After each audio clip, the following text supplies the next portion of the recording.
Hi hello welcome back to my channel. ಎಲ್ಲರೂ ಹೇಗಿದ್ದೀರಾ? ಎಲ್ಲರೂ ಚೆನ್ನಾಗಿದ್ದೀರಾ ಅಂತ ಅಂದ್ಕೊಳ್ತಾ ಇದ್ದೀನಿ. ಸೊ ಈ ವ್ಲಾಗ್ನ ಪೂರ್ತಿಯಾಗಿ ನೋಡಿ. ಈ ವ್ಲಾಗಲ್ಲಿ ಮದುವೆ ವ್ಲಾಗ್ ಆಗಿರುತ್ತೆ. ಸೊ ಖಂಡಿತ ಯಾರ್ಯಾರು ಸಬ್ಸ್ಕ್ರೈಬ್ ಮಾಡ್ದಿರಾ ನೋಡ್ತಾ ಇದ್ದೀರಾ, ಪ್ಲೀಸ್ ಸಬ್ಸ್ಕ್ರೈಬ್ ಮಾಡಿ, ಹಾಗೆ ಲೈಕ್ ಶೇರ್ ಕಮೆಂಟ್ ಮಾಡೋದನ್ನು ಕೂಡ ಮರಿಬೇಡಿ ಅಂತ ಹೇಳ್ತಾ ಇದ್ದೀನಿ. ಸೊ ಇದು ಬೆಳಗ್ಗೆ 11:30 ಟೈಮ್ ಆಗಿತ್ತು. ಸೊ ಆವಾಗ ನಾವು ಮಂಗಳೂರಿಂದ ನಮ್ಮ ಅಕ್ಕ ಅವರು ನಮಗೋಸ್ಕರ ಅಂತ ಹಲಸಿನಕಾಯನ್ನು ತೊಗೊಂಡು ಬಂದಿದ್ದರು. ಸೊ ಇದನ್ನು ನಾವು ಬಿಡಿಸ್ಕೊಂಡು ಕುತ್ಕೊಂಡಿದ್ವಿ. ಅವರು ಒಂದು ಸ್ವಲ್ಪ ಅವ್ರ ಫ್ರೆಂಡವ್ರು ಯಾರೋ ಇದ್ದಾರೆ ಅಂತ ಹೇಳಿಬಿಟ್ಟು ಅವ್ರನ್ನ ಮೀಟ್ ಆಗೋದಕ್ಕೋಸ್ಕರ ನಮ್ಮ ಅಕ್ಕವರು ಹೋಗಿದ್ದರು. ಸೊ ಇಲ್ಲಿ ನಾನು, ನಮ್ಮ ಮನೆಯವರು, ನನ್ನ ಸಿಸ್ಟರ್ ಇನ್ ಲಾ ಮತ್ತು ನನ್ನ ನೆಗೆಣೆ ಅಂದರೆ ನನ್ನ ಹಸ್ಬೆಂಡ್ ಇದ್ದಾರಲ್ವ ಅವ್ರ ಅಣ್ಣನ ವೈಫು. ಸೊ ಅವರು ಕೂಡ ಮದುವೆಗೋಸ್ಕರ ಅಂತಲೇ ಬಂದಿದ್ದರು. ನಮ್ಮ ಪೇರೆಂಟ್ಸು ಇನ್ವೈಟ್ ಮಾಡಿದರು. ಅದಕ್ಕೋಸ್ಕರನೇ ಇವತ್ತು ಬೆಳಗ್ಗೆನೇ ಒಂದು 8 o'clockಗೆ ಅವರು ಬಂದು ರೀಚ್ ಆಗಿದ್ದಾರೆ. ಸೊ ನಾವು ಹಲಸಿನನ್ನೆಲ್ಲ ಬಿಡಿಸಿಟ್ಟು ಬೀಜಗಳನ್ನೆಲ್ಲ ಇದು ರೋಸ್ಟ್ ಮಾಡಿ ತಿನ್ಬೋದು, ಇಲ್ಲಾಂದರೆ ಸಾಂಬಾರಿಗೆ ಹಾಕೋಬೋದು ಅಂತ ಹೇಳಿಬಿಟ್ಟು ನಮ್ಮ ಮನೆಯವರು ಕ್ಲೀನ್ ಮಾಡಿ ಎತ್ತಿಟ್ಟಿದ್ದಾರೆ. ಹಾಗೆ ಮೆಹಂದಿ ಕಲರ್ ಮಾತ್ರ ಸೂಪರಾಗಿ ಬಂದಿತ್ತು ಅಂತಲೇ ಹೇಳ್ಬೋದು. ಅದಾದಮೇಲೆ ನಾನು ನಮ್ಮ ಅಕ್ಕನಿಗೆ ಹೇಳಿದೆ, ಅಕ್ಕ ನೀವು ಪಲಾವ್ ಮಾಡಿ, ವೆಜ್ ಪಲಾವು ಮಧ್ಯಾಹ್ನ ಊಟಗಾಗುತ್ತೆ ಅಂತ ಹೇಳಿದ್ದೆ. ಅದಾದಮೇಲೆ ನಮ್ಮ ಸಿಸ್ಟರ್ ಅವ್ರ ಹಸ್ಬೆಂಡ್ ಅವ್ರಿಗೆ ನಾವು ಬಾಯ್ಲ್ಡ್ ರೈಸ್ ಮಾಡಿ ಇಕ್ಕಿದ್ರು. ಸೊ ಅವರು ಬಾಯ್ಲ್ಡ್ ರೈಸ್ ಮಾಡಿ ಇಕ್ಕಿದ್ರು ಆಲ್ರೆಡಿ ಅವ್ರಿಗೆ. ಅವರು ಅಷ್ಟು ಮಂಗಳೂರಲ್ಲಿರೋದ್ರಿಂದ ನಮಗೆ ಹೇಗೆ ಮಂಗಳೂರು ಊಟ ಸೆಟ್ ಆಗಲ್ಲ, ಆ ರೀತಿ ಅವ್ರಿಗೂ ಕೂಡ ನಾವು ವೈಟ್ ರೈಸ್ ಅವ್ರಿಗೂ ಕೂಡ ಸೆಟ್ ಆಗಲ್ಲ. ಸೊ ಅದಾದಮೇಲೆ ಅಡುಗೆ ಎಲ್ಲ ಮಾಡಿ ಆಯಿತು. ಅಡುಗೆ ಎಲ್ಲ ಮಾಡಾದಮೇಲೆ ನಾನು ಕೂಡ ಫುಲ್ ಮನೆಯೆಲ್ಲ ಕ್ಲೀನ್ ಮಾಡಿಬಿಟ್ಟು ಸ್ನಾನ ಮಾಡ್ಕೊಂಡು ಬರೋಣ ಅಂತ ಹೇಳ್ಬಿಟ್ಟು ಸ್ನಾನ ಮಾಡಿಕೊಂಡು ಫ್ರೆಶ್ ಅಪ್ ಆದೆ. ಈಗ ನಾನು ಫ್ರೆಶ್ ಅಪ್ ಆಗಾದಮೇಲೆ ಎಲ್ಲರೂ ಮಧ್ಯಾಹ್ನ ಫಸ್ಟ್ ಊಟ ಮಾಡ್ಕೊಳ್ಳೋಣ ಅಂತ ಹೇಳಿಬಿಟ್ಟು ನಾನು ಫಿಶ್ ಫ್ರೈಗೆ ಮತ್ತು ಬಾಂಗ್ಡ ಫಿಶ್ ಕೂಡ ತೊಗೊಂಡು ಬಂದಿದ್ದರು. ಮಂಗಳೂರಿಂದನೇ ಮಸಾಲೆ ಎಲ್ಲ ಹಚ್ಕೊಂಡ್ಬಿಟ್ಟು ತೊಗೊಂಡು ಬಂದಿದ್ದರು. ಬಂದಿದ್ದ ತಕ್ಷಣ ಅವರು ಫ್ರೀಝರಲ್ಲಿ ಇಕ್ಕಿದ್ವಿ. ಸೊ ಈಗ ನಾವು ಸೈಡ್ ಡಿಶ್ಗೆ ಫಿಶ್ ಫ್ರೈ ಮಾಡ್ಕೊಳ್ಳೋಣ ಅಂತ ಹೇಳಿಬಿಟ್ಟು ಫಿಶ್ ಫ್ರೈನ ಫ್ರೈ ಮಾಡೋಣ ಅಂತ ಇದ್ದೀನಿ. ಪಲಾವ್, ವೆಜ್ ಪಲಾವ್ ಕೂಡ ರೆಡಿ ಆಗಿಬಿಟ್ಟಿತ್ತು, ನಮ್ಮ ಸಿಸ್ಟ್ರು ಮಾಡಿದರು. ಅದಾದಮೇಲೆ ನಾನು ಫಿಶ್ ಫ್ರೈ ನಾನೇ ಮಾಡ್ತಾಯಿದ್ದೆ, ಏನಕ್ಕಂದರೆ ಅವ್ರಿಗೆ ಅಷ್ಟೊಂದು ಫಿಶ್ ಫ್ರೈ ಮಾಡೋದಕ್ಕೆ ಬರಲ್ಲ. ನಾನೇ ಅವರು ಮಸಾಲೆ ಎಲ್ಲ ಹಚ್ಕೊಂಡು ತೊಗೊಂಡು ಬಂದಿದ್ದರು.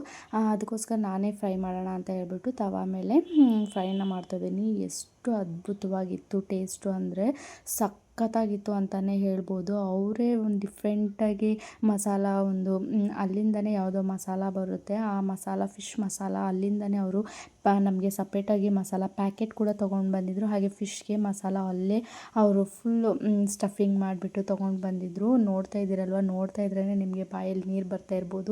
ಯಾವಾಗ ನಾನು ಫ್ರೈ ಮಾಡಿ ತಿಂತೀನಿ ಅನ್ನೋ ಥರ ಆಗ್ತಾಯಿತ್ತು. ಅದು ಫ್ರೈ ಮಾಡೋವಾಗೇ ನನಗೆ ಬಾಯಲ್ಲಿ ನೀರು ಇದಾಗ್ತಾ ಇರಲಿಲ್ಲ. ನನ್ನ ಮಗನೂ ಕೂಡ ತುಂಬಾ ಇಷ್ಟಪಡ್ತಾನೆ ಫಿಶ್ಶು. ಸೊ ಅವರು ಬಾಂಗ್ಡಾ ಫಿಶ್ ತೊಗೊಂಡು ಬಂದಿದ್ದರು. ಇದು ಮತ್ತು ಸಣ್ಣಗೆ ಮೀನು ಬರುತ್ತಲ್ವ ಅದನ್ನು ಕೂಡ ತೊಗೊಂಡ್ಬಂದಿದ್ರು. ಮತ್ತು ಮೀಡಿಯಮ್ ಸೈಜ್ ಫಿಶ್ಶು ಅದು ಕೂಡ ತೊಗೊಂಡು ಬಂದು ಜಿಗಿ ಮೀನು ಅಂತಾರಲ್ವ, ಸೊ ಅದನ್ನೆಲ್ಲವೂ ಕೂಡ ನಮಗೋಸ್ಕರ ತೊಗೊಂಡು ಬಂದಿದ್ದರು. ಅಷ್ಟು ಪ್ರೀತಿಯಿಂದ ನಮಗೆ ತೊಗೊಂಡು ಬಂದಿದ್ದಾರೆ ಅಂದರೆ ನಾವು ಅದಕ್ಕೆ ಯಾವಾಗಲೂ ಚಿರಋಣಿ ಆಗಿರ್ತೀವಿ ಅಂತಲೇ ಹೇಳ್ಬೋದು. ಅವ್ರಿಗೆ ವ್ಲಾಗ್ ನೋಡ್ತಾ ಇದ್ದರೆ ತುಂಬಾ ಖುಷಿ ಪಡ್ತಾರೆ. ಊಟ ಎಲ್ಲ ಮುಗಿಸ್ಕೊಂಡು ಆದಮೇಲೆ ನಾವೀಗ ರೆಡಿ ಆಗ್ತಾಯಿದ್ದೀವಿ. ನಾನು ನನ್ನ ಹಸ್ಬೆಂಡ್ ತೊಗೊಂಡು ಬಂದಿರೋ ಸ್ಯಾರಿ ಇದು. ಅವರು ಮಾಲೆ ಹಾಕ್ಕೊಂಡಾಗ ಒಂದು ಕಡೆಗೆ ಹೋಗಿದ್ದರು, ಅದು ಎಲ್ಲಿ ನನಗೆ ಪ್ಲೇಸು ನೆನಪಾಗ್ತಾ ಇಲ್ಲ. ಸೊ ಅಲ್ಲಿ ನಮ್ಮ ಮನೆಯವರು ಹೊರಗಡೆ ಹೋದಾಗ ನನಗೆ ಈ ಸ್ಯಾರಿ ತೊಗೊಂಡು ಬಂದಿದ್ದರು. ನನ್ನ ಮಗನಿಗೆ ಒಂದು ಡ್ರೆಸ್ ತೊಗೊಂಡು ಬಂದಿದ್ದರು. ಸೊ ಈ ಸ್ಯಾರಿ ನಾನು ಉಟ್ಟೇ ಇರಲಿಲ್ಲ, ಅದಕ್ಕೋಸ್ಕರನೇ ಈಗ ನಾನು ಈ ಸ್ಯಾರಿ ಉಟ್ಕೋಬೋದು ಅಂತ ಚಾನ್ಸ್ ಸಿಕ್ತು. ಸೊ ಅದಕ್ಕೋಸ್ಕರನೇ ಈ ಸ್ಯಾರಿನ ವೇರ್ ಮಾಡಿದ್ದೀನಿ. ಹೇಗೆ ಕಾಣಿಸ್ತಿತ್ತು ಅಂತ ಕಮೆಂಟ್ ಸೆಕ್ಷನಲ್ಲಿ ಕಾಮೆಂಟ್ ಹಾಕೋದನ್ನು ಕೂಡ ಮರಿಬೇಡಿ. ತುಂಬಾ ಅದ್ಭುತವಾಗಿತ್ತು ಸ್ಯಾರಿ, ಲೈಟ್ ವೆಯ್ಟ್ ಸ್ಯಾರಿ ಆಗಿತ್ತು. ಮತ್ತು ಅದರೊಳಗಡೆ ಥ್ರೆಡ್ ವರ್ಕಲ್ಲೇ ಪಿಕಾಕ್ ಥ್ರೆಡ್ ವರ್ಕ್ ಇತ್ತು, ತುಂಬಾ ಅದ್ಭುತವಾಗಿತ್ತು. ಆ್ಯಕ್ಚುಲಿ ಬ್ಲೌಸ್ನ ನಾನು ಏನಾದರೂ ಡಿಸೈನಲ್ಲಿ ಮಾಡ್ಕೊಳ್ಳೋಣ ಅಂದ್ಕೊಂಡಿದ್ದೆ, ಬಟ್ ನಾನಿಲ್ಲಿರಲಿಲ್ಲ. ಟೈಲರ್ ಅವ್ರಿಗೆ ಕೊಟ್ಬಿಟ್ಟು ಹೋಗಿಬಿಟ್ಟಿದ್ದೆ. ಬಟ್ ಅವ್ರಿಗೆ ವಾಟ್ಸಪ್ಪಲ್ಲಿ ನಾನು ಡಿಸೈನ್ನ ಕಳಿಸಿದ್ದೆ. ಸೊ ಅದಕ್ಕೆ ನನಗೆ ಜಾಸ್ತಿ ಅವ್ರಿಗೆ ಹೇಳೋದಕ್ಕಾಗಿರಲಿಲ್ಲ. ಅದಾದಮೇಲೆ ನಮ್ಮ ಅಕ್ಕ ಅವರು ಕೂಡ ರೆಡಿಯಾಗಿದ್ದರು. ಅದಾದಮೇಲೆ ನಾವು ನಮ್ಮ ಮನೆಯಿಂದ ಓಲೋ ಬುಕ್ ಮಾಡಿಕೊಂಡು ನಾನು ನನ್ನ ನೆಗೆಣಿ ಇಬ್ಬರೂ ಕೂಡ ಓಲೋ ಬುಕ್ ಮಾಡಿಕೊಂಡು ನಾನು ನನ್ನ ಮಗ ನಮ್ಮ ನೆಗೆಣಿ ಹೋಗ್ತಿದ್ವಿ. ನಮ್ಮ ಮನೆಗೆ ಬಂದಿರುವ ನಮ್ಮ ಮನೆಯವರ ಭಾವ ಮತ್ತು ಅವ್ರ ಮಗ ಅವರೆಲ್ಲರೂ ಕೂಡ ಈ ರಿಸೆಪ್ಷನ್ಗೆ ಬರ್ತೀನಿ ಅಂತ ಹೇಳಿದರು. ಸರಿ ನಾವು ಮಾತ್ರ ಚರ್ಚಿಗೆ ಹೋಗೋಣ ಅಂತ ಹೇಳಿಬಿಟ್ಟು ನಾವು ಇಲ್ಲಿಂದ ಚರ್ಚಿಗೆ ಹೋಗ್ತಾಯಿದ್ದೀವಿ. ನಮ್ಮ ಮನೆಯಿಂದ ನಾನು ಚರ್ಚಿಗೆ ಓಲೋ ಕ್ಯಾಬಲ್ಲಿ ಹೋಗ್ತಾಯಿದ್ದೀವಿ. ನಮ್ಮ ನೆಗೆಣಿ ಇದ್ರಲ್ವ ನನ್ನ ಜೊತೆ, ಅದಕ್ಕೋಸ್ಕರ ನಾವು ಆಟೋಬಲ್ಲಿ ಬರ್ತೀವಿ. ನಮ್ಮ ಮನೆಯವರು ಗಾಡಿಯಲ್ಲಿ ಮುಂದೆ ಗಾಡಿಯಲ್ಲಿ ಹೋಗ್ತಿದ್ದಾರೆ. ಸೊ ನಾನು ಗಾಡಿಯಲ್ಲಿ ಬರ್ತೀವಿ, ನೀವು ಆಟೋಲ್ಲಿ ಬನ್ನಿ ಅಂತ ಹೇಳಿಬಿಟ್ಟು ನಮ್ಮ ಮನೆಯವರು ಕೂಡ ಹೊರಟರು. ನನ್ನ ಮಗ ತುಂಬ ಎಕ್ಸೈಟ್ಮೆಂಟ್ ಆಗಿದ್ದ. ಎಲ್ಲಿಗೆ ಹೋಗ್ತಾಯಿದ್ದೀವಿ ಸಲೋಮಿ ಮದುವೆನಾ ಆ ರೀತಿ ಎಲ್ಲ ಕೇಳಿಕೊಂಡು ಹೌದು ಅಂದರೆ ಏನು ಮಾಡ್ತಾರೆ, ಹೇಗಿರುತ್ತೆ ಆ ಥರ ಎಲ್ಲನೂ ಕೇಳ್ತಾ ಇದ್ದ. ಅವನಿಗೂ ಕ್ಯೂರಿಯಾಸಿಟಿ ಅಲ್ವಾ, ಸೊ ಅದಕ್ಕೋಸ್ಕರನೇ. ಅದಾದಮೇಲೆ ನಾವು ಆಟೋ ಅಲ್ಲಿ ಕೂಡ ಹೊರಟ್ವಿ. ತುಂಬ ಟ್ರಾಫಿಕ್ ಏನಿರಲಿಲ್ಲ, ಬಟ್ ಒಂಥರ ಸೆಕೆ ಆ ಥರ ಆಗ್ತಾಯಿತ್ತು. ಕ್ಲೈಮೇಟ್ ಒಂದು ಸ್ವಲ್ಪ ಪರವಾಗಿದ್ದಿದ್ದಿಲ್ಲ, ತುಂಬಾ ಚೆನ್ನಾಗಿತ್ತು ಕ್ಲೈಮೇಟು, ಮಾತ್ರ ಒಂದು ಸ್ವಲ್ಪ ಸೆಕೆ ಥರ ಆಗ್ತಾಯಿತ್ತು. ಇಲ್ಲಿ ನನ್ನ ಸಿಸ್ಟರ್ಗೆ ನಮ್ಮ ಮನೆಯವರ ಕಡೆಯಿಂದನೇ ಪಾರ್ಲರ್ ಅವರು ರೆಡಿ ಮಾಡಿಸಿದ್ದು. ತುಂಬಾ ಅದ್ಭುತವಾಗಿ ನನ್ನ ಸಿಸ್ಟರ್ಗೆ ರೆಡಿ ಮಾಡಿದರು ಅಂತಲೇ ಹೇಳ್ಬೋದು. ಫೈನಲಿ ನಾವು ಚರ್ಚಿಗೆ ಬಂದಾಯಿತು. ಚರ್ಚಲ್ಲಿ ಹೋಗೋಷ್ಟರಲ್ಲಿ ಇನ್ನೂ ಯಾರೂ ಇರಲಿಲ್ಲ, ಜಸ್ಟ್ ಬಾಯ್ ಕಡೆಯಿಂದ ಒಂದು ಸ್ವಲ್ಪ ಜನ ಬಂದಿದ್ದರು ಅಷ್ಟೇನೆ. ಇನ್ನೆಲ್ಲ ಬರೀ ನಾವು ಗರ್ಲ್ಸ್ ಕಡೆಯಿಂದ ಹೋಗಿದ್ವಿ. ಆಲ್ರೆಡಿ ಬಾಯ್ ಹೋಗಿ ಕೂತ್ಕೊಂಡಿದ್ರು ಚರ್ಚಲ್ಲಿ. ಅದಾದಮೇಲೆ ನಾವು ಲಾಸ್ಟಲ್ಲಿ ಗರ್ಲ್ನ ಕರ್ಕೊಂಡು ಹೋಗಬೇಕು. ಅಲ್ಲಿ ಹೋಗುವಾಗ ಆಲ್ರೆಡಿ ಪ್ರೇಯರ್ ಎಲ್ಲ ಸ್ಟಾರ್ಟ್ ಆಗಿಬಿಟ್ಟಿತ್ತು. ನಮ್ಮ ಗರ್ಲ್ಸ್ ಕಡೆಯಿಂದ ನಾವೆಲ್ಲರೂ ಕೂಡ ಹೋಗಿದ್ದೀವಿ. ಎಲ್ಲರೂ ಕೂಡ ತುಂಬಾ ಎಂಜಾಯ್ ಮಾಡಿದ್ವಿ ಅಂತಲೇ ಹೇಳ್ಬೋದು. ಎಲ್ರಿಗೂ ಲೈಫ್ ಟೈಮ್ ಇದೊಂದು ಸಿಚುವೇಶನ್ ಇದೆ ಅಲ್ವಾ, ಪ್ರತಿಯೊಂದು ಗರ್ಲ್ಸ್ಗೂ ಯಾವ ರೀತಿ ಫೀಲ್ ಆಗುತ್ತೆ ಅಂತ, ಮದುವೆ ಆದರೂ ಸಹ ಆಗಿಲ್ಲ ಅಂದರೂ ಸಹ ಈ ಒಂದು ಟೈಮ್ ಏನಿದೆ, ಒಂದು ಹಾರ್ಟ್ ಬೀಟ್ ಎಷ್ಟು ಜೋರಾಗಿ ಹೊಡ್ಕೊಳ್ಳುತ್ತೆ ಅಂದರೆ ಸೊ ಅಷ್ಟು ಜೋರಾಗಿ ಹೊಡ್ಕೊಳ್ಳುತ್ತೆ. ಅದು ನಾವು ಇಷ್ಟಪಟ್ಟಿರೋರೇ ಆಗಿರಲಿ, ಅಮ್ಮ ಅಪ್ಪ ನೋಡಿರೋರೇ ಆಗಿರಲಿ, ಯಾರೇ ಆಗಿರಲಿ, ಬಟ್ ಈ ಒಂದು ಸಿಚುಯೇಷನ್ ಏನಿದೆ ಪ್ರತಿಯೊಬ್ಬರಿಗೂ ಒಂದು ಹಾರ್ಟ್ ಬೀಟ್ಸ್ ತುಂಬಾ ಫೋರ್ಸಾಗಿ ಹೊಡಿತಾ ಇರುತ್ತೆ. ಆ ಒಂದು ಟೈಮ್ ಅದೇನೋ ಗೊತ್ತಿಲ್ಲ, ಒಂದು ಮೈಂಡಲ್ಲಿ ಮತ್ತು ಮನಸ್ಸಲ್ಲಿ ಒಂದು ವೈಬ್ರೇಷನ್, ಸೊ ಆ ರೀತಿಯಾಗಿರುತ್ತೆ. ಎಷ್ಟೊಂದು ಜನ ತುಂಬಾ ಒಳಗಡೆ ಸಫರ್ ಆಗ್ತಾ ಇರ್ತೀವಿ. ನೆಕ್ಸ್ಟ್ ಏನು ಆ ರೀತಿಯೆಲ್ಲ ಅನಿಸ್ತಾ ಇರುತ್ತೆ ಪ್ರತಿಯೊಬ್ಬರಿಗೂ ಕೂಡ. ಸೊ ಫೈನಲಿ ನನ್ನ ಸಿಸ್ಟರು ಅಲ್ಲಿ ಹೋಗಿ ನಿಂತ್ಕೊಂಡ್ಳು. ಸೊ ಇಲ್ಲಿ ಇವರಿಗೆ ಯಾವ ರೀತಿ ಅಂತ ಅಂದರೆ, ಇವ್ರಿಗೆ ಜಸ್ಟ್ ಬೈಬಲ್ ಎಕ್ಸ್ಚೇಂಜ್ ಆಗಿರುತ್ತೆ ಈ ಚರ್ಚಲ್ಲಿ. ಮತ್ತು ಹುಡುಗಿಗೆ ಮುಂದೆಗಡೆ ಏನು ಶಾಲ್ನಾದ ಸ್ಕಾರ್ಫ್ ಅಥವಾ ಅದೊಂದು ಏನು ಫೇಸ್ ಮಾಸ್ಕ್ನ ಹಾಕಿರ್ತೀವಿ, ಅದನ್ನು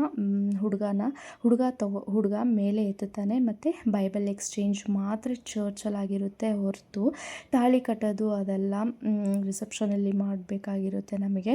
ಯಾಕಂದರೆ ಇವ್ರ ಚರ್ಚಲ್ಲಿ ಬರೀ ಬೈಬಲ್ ಎಕ್ಸ್ಚೇಂಜು ಮತ್ತು ಆ ಮಾಸ್ಕ್ನ ಗರ್ಲ್ ಏನು ಹಾಕ್ಕೊಂಡಿರ್ತಾರೆ ಅದನ್ನು ಹಿಂದೆ ಮಾಡೋದು ಮಾತ್ರನೇ ಆಗಿರುತ್ತೆ. ಸೊ ನಾವು ಹೋಗೋ ಹೆಬ್ಬಾಳ್ ಚರ್ಚಿಂದ victory international AG worship centre ಒಂದು ನಮ್ಮ ಏರಿಯಾ ಪಾಸ್ಟರು ಕೂಡ ನಾವು ಇಂಟ್ರಡ್ಯೂಸ್ ಮಾಡಿದ್ವಿ. ಸೊ ಅವರು ಕೂಡ ಬಂದಿದ್ದರು, ಅವರು ಕೂಡ ಭಾಗಿಯಾಗಿದ್ದಕ್ಕೆ ತುಂಬಾ ಖುಷಿ ಆಯಿತು ಅಂತಲೇ ಹೇಳ್ಬೋದು. ಅದೇ ರೀತಿ ಅವ್ರಿಗೂ ಕೂಡ ಒಂದಿಷ್ಟು ಆ ಪ್ರೇಯರಲ್ಲಿ ಎಂಟರ್ ಆಗೋದಕ್ಕೆ ಪಾಸ್ಟರ್ ಮುತ್ತುಮಣ್ಯ ಅವರು ಕೂಡ ಅವ್ರನ್ನ ಭಾಗವಹಿಸಿದರು ಅಂತಲೇ ಹೇಳ್ಬೋದು. ಈಗ ಅದೆಲ್ಲ ಆದಮೇಲೆ ಪಾಸ್ಟರು ಕೂಡ ಎಂಟ್ರಿ ಆಗ್ತಾರೆ. ಫಸ್ಟು ಪ್ರೇಯರ್ ಮಾಡಿದ್ರು, ಅದಾದಮೇಲೆ ಪ್ರೇಯರ್ ಎಲ್ಲ ಮಾಡಿಬಿಟ್ಟು ಸಾಂಗ್ ಎಲ್ಲ ಹಾಡು ಆದಮೇಲೆ ಅದಕ್ಕೆ ಸಂಬಂಧಪಟ್ಟಂಥ ಸಾಂಗ್ಗಳಾಗಿರ್ಬೋದು, ಅದಕ್ಕೆ ಸಂಬಂಧಪಟ್ಟಂಥ ಬೈಬಲ್ ವರ್ಡ್ಸ್ ಆಗಿರ್ಬೋದು ಪಾಸ್ಟರ್ಸು ಪ್ರತಿಯೊಬ್ಬರಿಗೂ ಹೇಳ್ತಾರೆ ಅಂತಲೇ ಹೇಳ್ಬೋದು.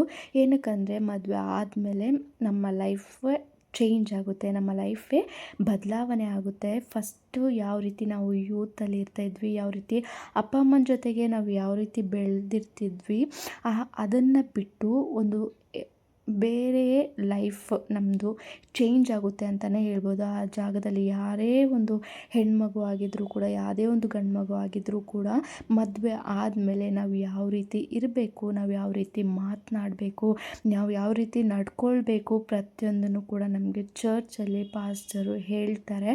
ಆದರೆ ಬೈಬಲ್ ಮುಖಾಂತರ ಹೇಳ್ತಾರೆ. ಗಂಡನ ಬಿಟ್ಟು ಹೆಂಡತಿ ಇರಬಾರ್ದು, ಹೆಂಡತಿನ ಬಿಟ್ಟು ಗಂಡ ಇರಬಾರ್ದು, ಯಾವುದೇ ಒಂದು ಮಾತುಕತೆ ಆಗಿರ್ಬೋದು, ಯಾವುದೇ ಒಂದು ಡಿಸ್ಕಷನ್ ಆಗಿರ್ಬೋದು, ಯಾವುದೇ ಒಂದು ವಿಚಾರ ಆಗಿರ್ಬೋದು, ಇಬ್ಬರು ಸೇರಿ ಮಾಡುವಂತಕ್ಕದ್ದು. ಇಬ್ಬರು ಸೇರಿನೇ ಯಾರು ಒಬ್ರಿಗೊಬ್ಬರು ಬಿಟ್ಕೊಡ್ಬಾರ್ದು, ಒಬ್ಬರು ಸೋಲ್ಬೇಕು ಒಬ್ರು ಗೆಲ್ಲಬೇಕು ಆ ರೀತಿ ಎಲ್ಲ ಇಬ್ಬರು ಡಿಸ್ಕಷನ್ ಮಾಡಿಕೊಂಡು ಇಬ್ಬರು ಸಮವಾಗಿ ಜೀವನ ಮಾಡಬೇಕು ಅಂತ ಪಾಸ್ಟರು ಸ್ಪಷ್ಟವಾಗಿ ಪ್ರತಿಯೊಂದು ಹುಡುಗಗೂ ಹುಡುಗಿಗೂ ಮದುವೆ ಆಗೋ ಟೈಮಲ್ಲಿ ಹೇಳ್ತಾರೆ. ಅದನ್ನು ಎಷ್ಟು ಜನ ಪಾಲನೆ ಮಾಡ್ತಾರೆ, ಎಷ್ಟು ಜನ ಪಾಲನೆ ಮಾಡಲ್ಲ ಅಂತ ನನಗೆ ಗೊತ್ತಿಲ್ಲ. ಬಟ್ ಪ್ರತಿಯೊಂದನ್ನು ಕೂಡ ನಮಗೆ ಚರ್ಚಲ್ಲಿ ಶಾಸ್ತ್ರದಲ್ಲಿ ಹೇಳ್ತಾರೆ, ಮದುವೆ ಆದಮೇಲೆ ಒಂದು ಹೆಣ್ಮಗು ಯಾವ ರೀತಿ ಇರಬೇಕು, ಒಂದು ಗಂಡು ಮಗು ಮದುವೆ ಆದಮೇಲೆ ಯಾವ ರೀತಿ ಜವಾಬ್ದಾರಿನ ತಗೊಳ್ಬೇಕು ಅನ್ನೋದನ್ನು ನಮಗೆ ಪಾಸ್ಟರು ಚರ್ಚಲ್ಲೇ ನಮಗೆ ತಿಳಿಸ್ಕೊಡ್ತಾರೆ. ಸೊ ಅದಾದಮೇಲೆ ಹುಡುಗ ಹುಡುಗಿಗೆ ಇಬ್ಬರನ್ನೂ ನಿಲ್ಲಿಸ್ಬಿಟ್ಟು ಅಪ್ಪ ಅಮ್ಮ, ಹುಡುಗನ ಅಪ್ಪ ಅಮ್ಮ, ಹಾಗೆ ಈ ರೈಟ್ ಸೈಡಲ್ಲಿ ನಿಂತ್ಕೊಂಡಿರೋ ಹುಡುಗನ ಅಪ್ಪ ಅಮ್ಮ, ಲೆಫ್ಟ್ ಸೈಡಲ್ಲಿ ನಿಂತ್ಕೊಂಡಿರೋ ಹುಡುಗಿಯ ಅಮ್ಮ ಅಪ್ಪನ ನಿಲ್ಲಿಸ್ಬಿಟ್ಟು ಪಾಸ್ಟರ್ ಕೇಳ್ತಾರೆ, ನಿಮಗೆ ಹುಡುಗ ಹುಡುಗಿಗೆ ಕೊಡೋದಕ್ಕೆ ಮನಸ್ಸಿದೆಯಾ ಅಂತ ಫಸ್ಟು ಪೇರೆಂಟ್ಸ್ ಹತ್ರ ಕೇಳ್ತಾರೆ. ಅದಾದಮೇಲೆ ಲಾಸ್ಟಲ್ಲಿ ಹುಡುಗ ಹುಡುಗಿಗೆ ಕೇಳ್ತಾ ಇದ್ದಾರೆ, ಈಗ ಜಸ್ಟು ನೀನು ಇವಳನ್ನ ಇಷ್ಟಪಡ್ತಾ ಇದೆಯಾ, ನೀನು ಇವಳ ಜೊತೆ ಬಾಳ್ವೆ ಮಾಡೋದಕ್ಕೆ ಇಷ್ಟ ಇದೆಯಾ, ನೀನು ಇವಳ ಜೊತೆ ಲೈಫ್ ಲೀಡ್ ಮಾಡೋದಕ್ಕೆ ನೀನು ತಯಾರಾಗಿದೆಯಾ, ಅಥವಾ ಏನಾದರೂ ಫೋರ್ಸಬಲ್ ಆಗಿ ಮಾಡ್ತಾ ಇದ್ದಾರಾ ಅಂತಲೂ ಕೇಳ್ತಾರೆ. ಪ್ರತಿಯೊಂದು ಕೇಳಿಬಿಟ್ಟು ಅವರು ಮುಂದೆ ಹೆಜ್ಜೆನ ತಗೊಳ್ತಾರೆ ಅಂತಲೇ ಹೇಳ್ಬೋದು. ಸೊ ಆಗ ಹುಡುಗನೂ ಕೂಡ ಇಲ್ಲ, ನನಗೆಲ್ಲ ಓಕೆ ಇದೆ ಅಂತ ಹೇಳ್ತಾರೆ. ಸೊ ಅದಾದಮೇಲೆ ಹುಡುಗನಿಗೂ ಕೆಲವೊಂದು ವರ್ಡ್ಸ್ಗಳನ್ನ, ಬೈಬಲ್ ವರ್ಡ್ಸ್ಗಳನ್ನ ಹೇಳಿಸ್ತಾರೆ, ಅವ್ರ ಪ್ರಕಾರ ಹೇಳಿಸ್ತಾರೆ. ಅದಾದಮೇಲೆ ಹುಡುಗಿಗೂ ಕೂಡ ಕೇಳ್ತಾರೆ, ಹುಡುಗಿ ಅಪ್ಪ ಅಮ್ಮನಿಗೂ ಕೂಡ ಕೇಳಿಬಿಟ್ಟು, ನಿಮಗೆ ನಿಮ್ಮ ಮಗಳಿಗೆ ಈ ಹುಡುಗನ ಕೊಟ್ಟು ಮದುವೆ ಮಾಡೋದಕ್ಕೆ ಒಪ್ಪಂದ ಇದೆಯಾ ಅಥವಾ ಇಲ್ವಾ, ಅಥವಾ ನೀವು ಫೋರ್ಸಬಲ್ ಆಗಿ ಮಾಡ್ತಾಯಿದ್ದೀರಾ ಅಂತ ಅಂದ್ಬಿಟ್ಟು ಕೇಳ್ತಾರೆ. ಅದಾದಮೇಲೆ ಈ 4 ಜನ ಫ್ಯಾಮಿಲಿ, 2 ಫ್ಯಾಮಿಲಿಗೂ ಸೇರಿಬಿಟ್ಟು ಪ್ರೇಯರ್ ಮಾಡ್ತಾರೆ. ಪ್ರೇಯರ್ ಮಾಡಿ ಆದಮೇಲೆ ಇವರಿಬ್ಬರಿಗೂ ಕೈಯಲ್ಲೂ ಬೈಬಲ್ನ ಕೊಡ್ತಾರೆ ಅಂತಲೇ ಹೇಳ್ಬೋದು. ಕೇಳಿಸ್ಕೊಂಡು ಬನ್ನಿ ಯಾವ ರೀತಿ ಪ್ರೇಯರ್ನ ಮಾಡ್ತಾರೆ ಅಂತ.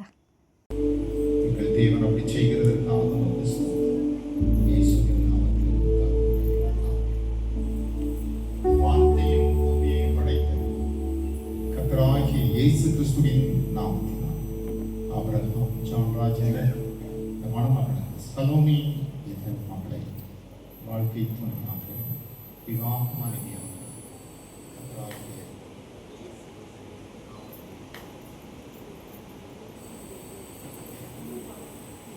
தகப்பனே ஸ்தோத்திரம். இவர்கள் செய்து கொள்வதற்கு கர்த்தாவே அவர்கள் வாக்கு கொடுக்கிறது போல வாழ்நாள் முழுவதும் நிலைத்திருக்க கிருபை செய்யுங்கள். இயேசுவின் நாமத்தில்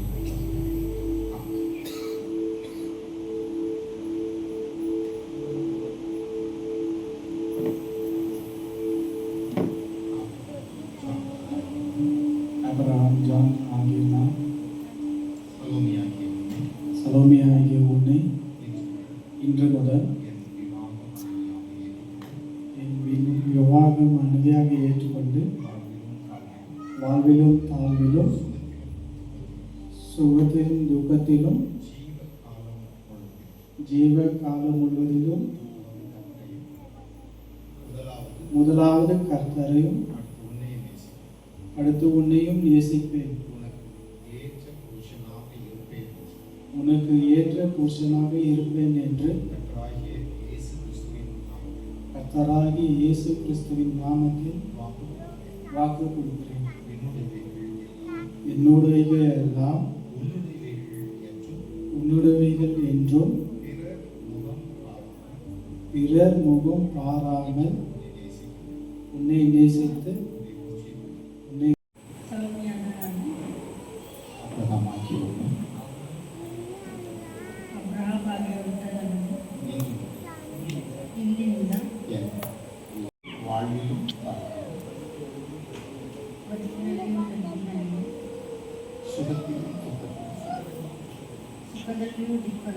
ஜீவ காலம் முழுவதும் உம்முடையவைகளுக்கு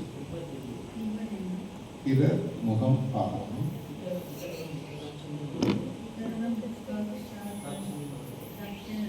உன்னை நேசித்து ವಚನಗಳ ಪ್ರಕಾರ ನೀನು ತಾನೇ ಇವರ ದಾಂಪತ್ಯ ಜೀವಿತವನ್ನು ಆಶೀರ್ವದಿಸಪ್ಪ. ಸಭೆಗೂ ಎತ್ತವರ ಕುಟುಂಬಕ್ಕೂ ಸಮಾಜಕ್ಕೂ ದೇಶಕ್ಕೂ ಕರ್ತನೆ ಇವರೊಂದು ಆಶೀರ್ವಾದಕರವಾಗಿರಲಿ ಎಂದು ನಾವು ಪ್ರಾರ್ಥಿಸುತ್ತೇವೆ ರಾಜ. ರಕ್ತ ಕೋಟೆಯನ್ನು ಮರೆಮಾಚು, ಇವರಿಗೆ ದೀರ್ಘಾಯುಸ್ಸು ಕೊಡಪ್ಪ, ಜ್ಞಾನ ವಿವೇಕಗಳನ್ನು ಕೊಡು ಸ್ವಾಮಿ. ನಿನ್ನ ಕೃಪೆಯಲ್ಲಿ ಅವ್ರನ್ನ ಮರೆಮಾಚಿಕೊಂಡು ನಡೆಸಬೇಕಾಗಿ ನಾವು ಪ್ರಾರ್ಥಿಸುತ್ತೇವೆ ರಾಜ.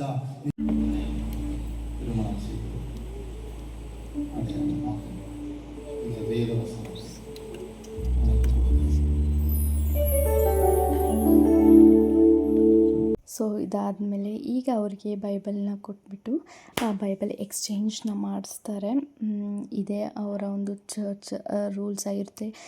ತುಂಬ ಕೆಲವೊಂದು ಬೇರೆ ಬೇರೆ ರೂಲ್ಸ್ ಇರುತ್ತೆ. ಕೆಲವ್ರ ಕಡೆ ತಾಳಿ ಕಟ್ಟೋದಾಗಿರ್ಬೋದು, ಕೆಲವು ಕಡೆ ಬೈಬಲ್ ಎಕ್ಸ್ಚೇಂಜಸ್ ಆಗಿರ್ಬೋದು, ಕೆಲವು ಕಡೆ ಅವ್ರು ಏನು ಮಾಸ್ಕ್ನ ಹಾಕ್ಕೊಂಡಿರ್ತಾರೆ ಲೇಡೀಸು ಅದನ್ನು ಹಿಂದೆ ಎತ್ತೋದಾಗಿರ್ಬೋದು, ಈ ರೀತಿಯಾಗಿರುತ್ತೆ. ಸೊ ಅಟ್ ಲಾಸ್ಟಲ್ಲಿ ಏನು ಮಾಡ್ತಾರೆ ಅಂದರೆ ಸಿಗ್ನೇಚರ್ ತಗೊಳ್ತಾ ಇದ್ದಾರೆ ಚರ್ಚ್ ಕಡೆಯಿಂದ. ಚರ್ಚಲ್ಲಿಲ್ವ ಮದುವೆ ಆಗಿದ್ದು, ಸೊ ಅದಕ್ಕೋಸ್ಕರನೇ ಒಂದು ಹುಡುಗ ಹುಡುಗಿಯ ಒಂದು ಸಿಗ್ನೇಚರ್ನ ಅಲ್ಲಿ ತಗೊಳ್ತಾರೆ ಚರ್ಚಲ್ಲಿ. ಅವ್ರದ್ದು ಒಂದು ಡೈರಿ ಆಗಿರುತ್ತೆ, ಅಲ್ಲಿ ಅವ್ರಿಗೆ ಸಿಗ್ನೇಚರ್ನ ಮಾಡಿಸ್ಕೊಳ್ತಾರೆ. ಇಬ್ಬರದ್ದು ಹಸ್ಬೆಂಡ್ ವೈಫ್ದು ಸಿಗ್ನೇಚರ್ನ ಮಾಡ್ಕೊಳ್ತಾರೆ. ಸೊ ಅದಾದಮೇಲೆ ಸುರುಟಿಗೆ ಯಾರ್ಯಾರು ಇರ್ತಾರೋ ಅವ್ರಿಗೂ ಕೂಡ ಸಿಗ್ನೇಚರ್ನ ತಗೊಳ್ತಾರೆ.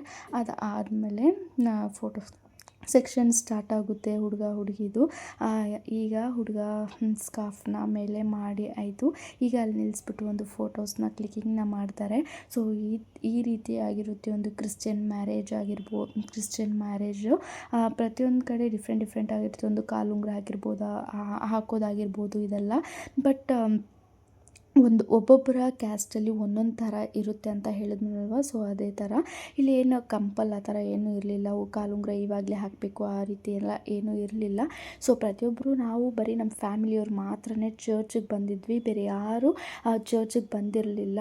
ಎಲ್ಲರೂ ಕೂಡ ಈವ್ನಿಂಗ್ ನಡೆಯೋ ರಿಸೆಪ್ಷನ್ಗೆ ಎಲ್ಲರೂ ಬಂದಿದ್ದರು ಅಂತಲೇ ಹೇಳ್ಬೋದು. ಈಗ ಅವರ ಮ್ಯಾರೇಜ್ ಸರ್ಟಿಫಿಕೇಟು ಪಾಸ್ಟರ್ ಕೊಡ್ತಿದ್ದಾರೆ. ಸೊ ಅದನ್ನು ಕೂಡ ಅವ್ರಿಗೆ ಕಂಗ್ರ್ಯಾಟ್ಸ್ನ ಹೇಳಿಬಿಟ್ಟು ಪಾಸ್ಟರ್ ಸರ್ಟಿಫಿಕೇಟ್ನ ಕೊಟ್ಟರು. ಅದಾದಮೇಲೆ ಅಲ್ಲಿ ಒಂದು ಸ್ವಲ್ಪ ಫೋಟೋ ಸೆಕ್ಷನ್ನ ತೊಗೊಳ್ತಿದ್ದಾರೆ ಹುಡುಗ ಹುಡುಗಿದು. ಸೊ ಯಾರಿಗೇ ಆಗಿರಲಿ ಸ್ಟಾರ್ಟಿಂಗ್ ಅಲ್ವಾ ಸ್ವಲ್ಪ ನರ್ವಸ್ ಆಗಿರುತ್ತೆ, ಸ್ವಲ್ಪ ಭಯ ಆಗಿರುತ್ತೆ. ಪ್ರತಿಯೊಬ್ಬ ಈ ಒಂದು ಸ್ಟೇಜಲ್ಲಿ ಬಂದಾಗ ಎಲ್ಲರಿಗೂ ಆಗುವಂಥ ಸಿಚುಯೇಷನ್ ಇದು. ಮದುವೆ ಆಗಿದ್ರೂ ಕೂಡ ಈ ಒಂದು ಸಿಚುಯೇಷನ್ ಮತ್ತೆ ನಾವು ಫೀಲ್ ಮಾಡೋ ಥರನೇ ಆಗಿರುತ್ತೆ ಅಂತಲೇ ಹೇಳ್ಬೋದು. ಸೊ ಅದಾದಮೇಲೆ ಎಲ್ಲರೂ ಕೂಡ ಇಲ್ಲಿಂದ ರಿಸೆಪ್ಷನ್ ಕಡೆಗೆ ಹೊರಟಿದ್ರು. ಅದಾದಮೇಲೆ ಫಸ್ಟು ಹುಡುಗಿ ಜೊತೆಗೆ ಫ್ಯಾಮಿಲಿ ಫೋಟೋಸ್ನ ತೊಗೊಳ್ಬೇಕು ಅಂತ ಹೇಳಿಬಿಟ್ಟು ಫ್ಯಾಮಿಲಿ ಫೋಟೋಸು ಅವ್ರ ಜೊತೆಗೆ ನಿಂತ್ಕೊಂಡು ಫ್ಯಾಮಿಲಿ ಫೋಟೋಸ್ನ ಯಾರ್ಯಾರ್ದು ತೊಗೊಳ್ಬೇಕು ಅಲ್ಲಿ ಫ್ಯಾಮಿಲಿ ಫೋಟೋಸ್ಗೂ ಕೂಡ ರೆಡಿ ಮಾಡ್ತಾಯಿದ್ರು. ಫಸ್ಟು ಅಲ್ಲಿ ಹುಡುಗ ಹುಡುಗಿದು ಫೋಟೋ ಸೆಷನ್ ತೊಗೊಂಡು ಅದಾದಮೇಲೆ ಹುಡುಗ ಅಪ್ಪ ಅಮ್ಮ ಹುಡುಗಿ ಅಪ್ಪ ಅಮ್ಮ ಎಲ್ಲರೂ ಕೂಡ ಅವ್ರ ಜೊತೆಗೆ ನಿಂತ್ಕೊಂಡು ಫೋಟೋನ ತೊಗೊಳ್ತಾ ಇದ್ದಾರೆ. ಸೊ ನನ್ನ ಸಿಸ್ಟರ್ ಮದುವೆ ಯಾವ ರೀತಿಯೆಲ್ಲ ಆಗಬೇಕು ಅಂತ ಅಂದ್ಕೊಂಡಿದ್ಲು. ಅವಳಿಗೆ ತುಂಬಾ ಕನಸಿತ್ತು ಒಂದು ಮ್ಯಾರೇಜ್ ಆದರೆ ಈ ರೀತಿ ಆಗಬೇಕು ಅಂತ. ದೇವರು ಅದೇ ರೀತಿ ಅವಳ ಮ್ಯಾರೇಜ್ನ ನಡೆಸ್ಕೊಟ್ಟಿದ್ದಾರೆ. ಸೊ ಅವ್ರು ಹೀಗೆ ಸುಖವಾಗಿ ಸಂತೋಷವಾಗಿರಲಿ ಅಂತ ನಾನು ಬೇಡ್ಕೊಳ್ತೀನಿ. ಅದಾದಮೇಲೆ ನಾವು ಇಲ್ಲಿ ಹುಡುಗ ಹುಡುಗಿಗೆ ಕಳಿಸಾದ್ಮೇಲೆ ರಿಸೆಪ್ಷನ್ಗೆ ಹೊರಡಬೇಕು. ಚರ್ಚು ಮತ್ತಿಕೆರೆ ಚರ್ಚಿಂದ ನಾವು ಈಗ ಎಚ್ ಎಮ್ ಟಿಯಲ್ಲಿ ರಿಸೆಪ್ಷನ್ಗೆ ಹೊರಡಬೇಕು. ಸೊ ಈಗ ನಾವು ಹೊರಟಿದ್ದೀವಿ. ಸಿಗ್ತೀನಿ ಮುಂದಿನ ವೀಡಿಯೋದಲ್ಲಿ. Thank you for watching. Bye bye.